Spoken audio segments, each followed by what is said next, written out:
बचपन से आज तक आपने जितनी भी संख्याओं के बारे में अध्ययन किया, जितनी 2, 4, 6 सम विषम वो सभी कौन सी संख्या रहती है, वो वास्तविक संख्या रहती है। ठीक है। अच्छा, वास्तविक के अलावा जो संख्या अंडर रूट में आ जाएंगे, यानी जो संख्या अंडर रूट में आ जाएंगी वो रहती है अवास्तविक संख्या। कौन सी रहेंगी दोस्त? अवास्तविक संख्या, अवास्तविक संख्या। ठीक है। अच्छा, इनको हम काल्पनिक संख्या भी बोलेंगे। कौन सी बोलेंगे? काल्पनिक संख्या। यहाँ तक कोई समस्या नहीं है, बात क्लियर है। इनके अलावा जितनी भी संख्या है वो वास्तविक है, और सिर्फ जो अंडर रूट में कोई भी आ रही है, 41 है, अंडर रूट -25 है, ये सब कौन से रहेंगे? इन्हें बोलेंगे अवास्तविक संख्या। ठीक है। अब यहाँ समझते हैं कि जो वास्तविक संख्या है, ठीक है, अवास्तविक का कोई प्रकार नहीं रहता, वास्तविक तो सिर्फ ये रहती है अंडर रूट में संख्या वास्तविक रहेंगी। वास्तविक संख्या दो प्रकार की रहेंगी, एक परिमेय और एक रहेगी अपरिमेय। यहाँ तक कोई समस्या नहीं है। परिमेय पर में अच्छा, जिन संख्याओं को हम भिन्न के रूप में लिख सकते हैं, जैसे 4/5, 6/9, अंडर रूट के 25, क्योंकि अंडर रूट के 25 5 का वर्ग है, 25, ये सब कौन सी रहेंगे? परिमेय। अपरिमेय संख्या रहती है अंडर रूट में 2 है, अंडर रूट में 3 है, अंडर रूट में 6 है, अंडर रूट में 5 है, अंडर रूट में 7 है। जो संख्या माइनस की नहीं हो लेकिन अंडर रूट में हो, वो संख्या रहेंगी अपरिमेय। अगर माइनस की संख्या अंडर रूट में है तो ये है अवास्तविक या काल्पनिक संख्या। ठीक है। अच्छा, लेकिन इसमें वर्ग संख्या नहीं होनी चाहिए। वर्ग का मतलब है जैसे 4 का वर्ग है 16, तो अंडर रूट 16 नहीं होना चाहिए यहाँ पे। ठीक है। अच्छा, अब वास्तविक संख्या परिमेय संख्या समझ में आ गई। अब बोर्ड में एक क्वेश्चन आएगा इंपोर्टेंट कि अपरिमेय संख्या छांटो। ठीक है, कौन सी छांटो? अपरिमेय संख्या। अब ध्यान रखना, अपरिमेय संख्याओं का गुणा,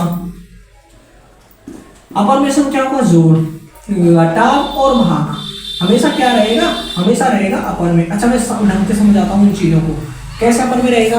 जैसे मान लो हमने 4 गुणा अंडर रूट 2 किया, आ गया 4 अंडर रूट 2, तो ये कौन सी अपरिमेय संख्या? अब की बार बोर्ड में जो एग्जाम आया था, एग्जाम पर क्वेश्चन आया था, वो आया था 2 अंडर रूट 2। बताओ ये कौन सी संख्या है? ये अपरिमेय संख्या है, क्योंकि हमको पता है अंडर रूट में जो भी संख्या रहती है वो अपरिमेय रहती है, और इससे क्या हो रहा है? 2 का गुणा हो रहा है, यानी परिमेय का गुणा हो रहा है। ये कौन सी? अपरिमेय संख्या। ठीक है, यहाँ तक कोई समस्या नहीं है, आगे देखते हैं।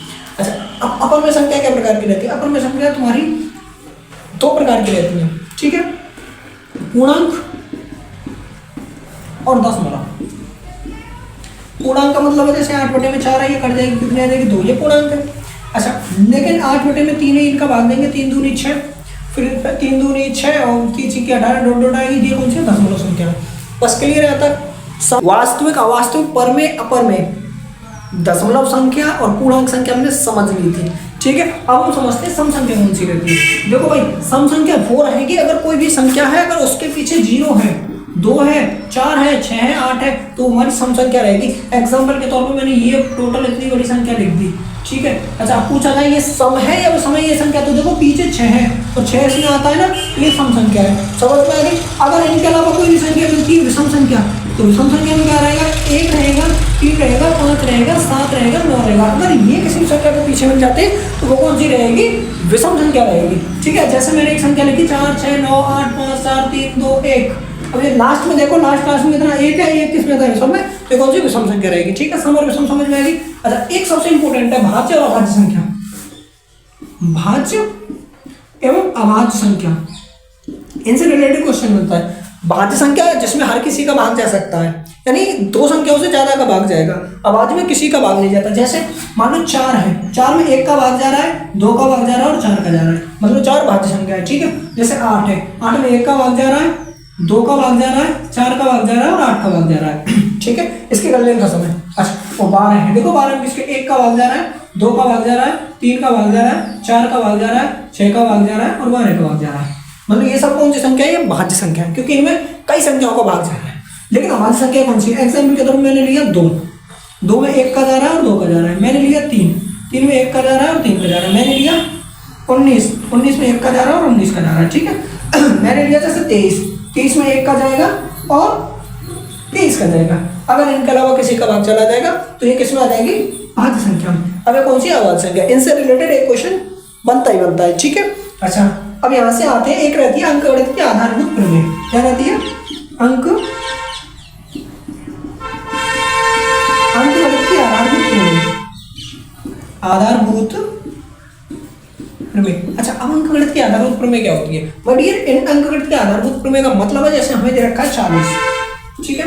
अच्छा, 40 के हम खंड करेंगे और तुम्हें पता है कि खंड ऐसे करके गुणनखंड करने हैं। 2 20, 2 का मान 10वां, तो 2 को पढ़ा 5 बार और 5 का 5, 40 के खंड हो गए 2 गुणा 2 गुणा 2 गुणा 5।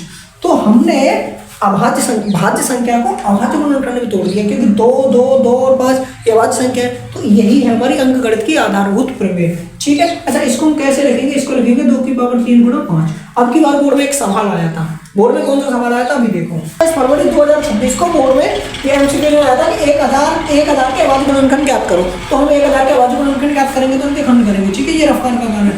2 का देंगे 2 का 500 बार जाएगा, फिर 2 का देंगे 250 बार जाएगा। ठीक है, फिर 2 का देंगे 125 बार जाएगा। ठीक है, फिर 5 का देंगे 25 पंजे 125, 5 1 5 1 25 और 5 1 5। तो देखो ये हमारे 1000 के खंड कितने हैं? 2 गुणा 2 गुणा 2 गुणा 5 गुणा 5 गुणा 5, यानी इन सबको हमने गुणा करके लिख लिया। इसको कैसे लिखेंगे? 2 कितनी बार है? 3 बार, तो ये हो जाएगी 2 की पावर 3, और 5 कितनी बार है? 3 बार, तो ये हो जाएगी 5 की पावर 3। 2 की पावर 3 और 5 की पावर 3 कहाँ पे?